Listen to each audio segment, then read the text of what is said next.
As Mord gets out, he sees that Leon is waiting for him. Leon is serious and tells Mord that he wants to talk with him. He tells Mord that in order to explain why he want to come along with him on his travels, he need to first explain why he left the family. Saying this, Leon starts his story. My father was part of the direct lineage, but he ended up passing away in a battle against feudal lord-ranked demons. My mother's side of the family did not have enough influence or power to compensate for the loss of my father. The people who had supported us began leaving our side one by one, and others began harassing us through indirect means. Back when I was a trainee, it was much more common to request a god of combat spirit in situations where an instructor would push harder on one candidate. The more we were harassed, the more pressure I received from my mother's side of the family to become the best. But compared to the other successors, I lacked talent. I was considered gifted growing up. But when I became an official warrior, I was faced with a harsh reality. The reality was that if I was gifted, then the others were geniuses. Amongst them, I suffocated from the pressure and comparisons. But what was harder to deal with was the words that would come from my mother's side of the family, and especially those from my mother herself. My mother used to try to brainwash me daily that I would become the best. But as time went on, she became more hysterical. Each time I proved not good enough for her, she was violent with me. Of course, it didn't hurt since my body was hardened, but my mind was torn to shreds each time by the pain.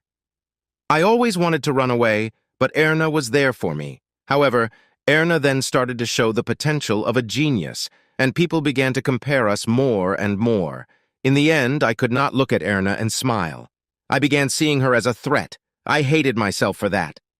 That is when I decided to leave the family. Even when my mother was dying from her illness, she glared at me with demon-like eyes and cursed me with her hurtful words. Seeing her was hell for me. When she passed away, I felt freed. On the day of her funeral, I left the family. In a world away from the Vernars, I felt free and strong once again, but I realized that was all an illusion. I had just been lucky enough to come across enemies that were weaker than me. In the last 5 years, I had never tested my limits. I felt powerless. I learned that only when I was on the brink of death. But in that moment, you appeared, Mord. As if the world was giving me one more chance, I felt that it was some kind of fate, so I want to come with you and find out exactly what it was that I felt. Leon says all of this, Mord. Mord hears all of this patiently and asks Leon if he is done with all of his story. Leon gets nervous and replies Mord that he is done. Getting the reply from Leon, Mord warns him that this journey will be a lot more dangerous than he thinks, as an organization called the Blood of Silver is after him, hearing the name of the Blood of Sliver. Leon gets shocked. Seeing his shocked face, Mord asked him that if he know about this organization. Leon replied that he has heard of them when he was working as a mercenary. Their forces are as strong as the Vernars. We don't know when we might come across them, so think about that and decide. Mord tells this to Leon. Leon didn't show an ounce of hesitation and tells Mord that he will go with him, as he can be a help to them when they fight with those guys. After thinking for a while, Mord tells Leon that he can come with them. Kale was hearing all of this, and after Mord's decision, he questioned Mord that it might cause some problem if he take him with them to the north. Mord replies that's not his problem. Leon gets happy, and he ensures Kale that there will be no problem as he has already left the family succession competition. He also tells Kale to not address him so formally as he is not a part of the family. Kale puts a smile on his face and agrees with him. Mord then tells him to go to their rooms and take rest as they will be leaving tomorrow. Kale asked him about their destination. Mord replies, the Midwestern region of Lutven Kingdom.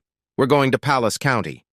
Then, in the next morning, we can see Mord and the other two as arrived at the Palos country. They are passing through a busy market, and from there, Leon has bought many tools and weapons. Kale then asked him the reason for this. Leon replied that he wants to hide his identity, and that's why he has brought all this armors and a long sword. Kale says that if it was really necessary, as Mord is here, I'm just preparing in advance in case we get involved with familial matters someday. Plus, I'm used to a sword because it's what I used after leaving the family, Leon said. Hearing this, Kale now understands the reason why Leon is so weak in close combat. He has spar with Mord so many times, but every time he gets defeated, without landing any fatal blow. The two of them starts fighting and Mord stops them and tells Kale to go and find a way to the black market. Hearing that Mord is willing to go to the black market, Kale gets happy as he thinks that he will receive new items from here. Leon raises him hand, tells Mord that he knows a way that will take them to the bulk market. They then goes to the black market, and from there Mord buy a few things. Leon asked Mord that if he has come so far to buy this lowly items. Mord replies that the items he bought are valuable, and he then tells Leon to drop his blood on a weird object. Leon gets confused and asked Mord that, what is the reason behind this? Mord tells him to stop all the questioning and just do what he told. Leon then make a small cut on his fingertip and drops blood on the object. As the blood comes in contact to the object starts to glow up and it turns into a glove. Seeing this, Kale and Leon get surprised and asked Mord, what is this? It's a relic called Stone Giant's Gloves that can only be used by those with divine blood. It uses divine blood, not mana, so you need to feed it your blood regularly for it to function. It's great as a defense item, and if its skill is activated, it'll temporarily amplify your power, as much as the legendary Stone Giants. Mord tells this to Leon. As strong as a stone giant? That's ridiculously strong. You're really giving me this? Leon questioned. Mord answered yes and hand over the item to him. The next item that Mord bought is a pair of earrings. The function of the earring is that the ancient spirit inside will warn you of danger, and when it's activated during battle, it'll heighten your senses. Mord awakens his divine blood and activates the earrings and give them to Kale, which makes Kale super happy. Kale then asked Mord about the last item that he bought. Mord tells that the last item he bought is the sequel of the item that he bought from the previous black market. Mord then takes out the two items from his subspace bag. As he puts the two items side by side, the item starts to merge and turns into a complete book. Mord takes the book and opens it and sees that a map has appeared in the pages. After looking at map thoroughly, he puts the book back into his bag. He then asked Leon if he knows about an information broker. Hearing this, Kale gets excited and says that he will ask about it at the back alley folks. Kale also asked Mord that who is he looking for. Mord replies that he is looking for Aiden, who is a mercenary mage who's about 15 or 16. Later on, we can see Mord and the other are heading towards a dungeon.